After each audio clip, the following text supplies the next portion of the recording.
Hi, hello guys. Welcome to my YouTube channel. Today, I'm doing to do DIY for the steering pump.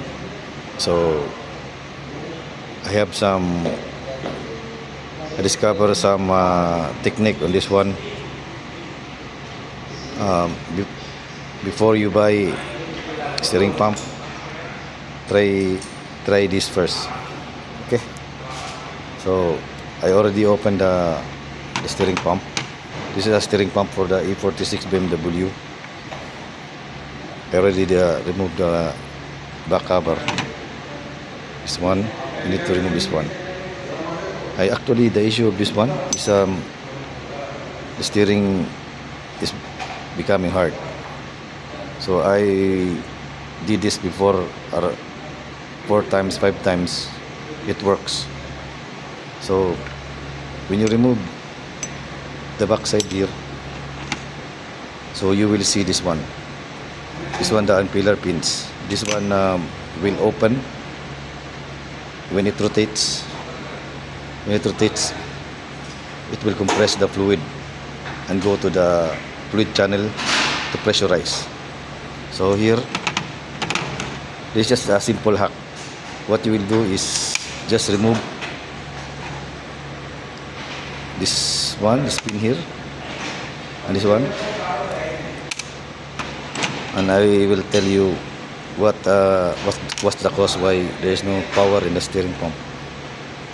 See, sorry for my camera.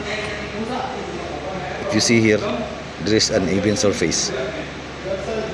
So when the impeller of the pump will hit this one, it will lose its pressure. So what you will do, the actual position was here like this, and the wear and tear of this one is in this side, both sides. You see, it's already deformed. So what you will do is just from this one to this one, because the other side is very smooth. See, the other side is very smooth. So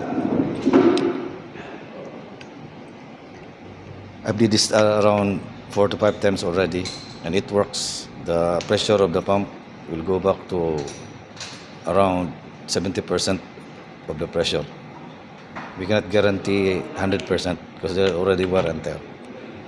And also, while doing this DIY, rebuild on your pump, change all the O-rings and the seals for this one. Okay guys, this hack works.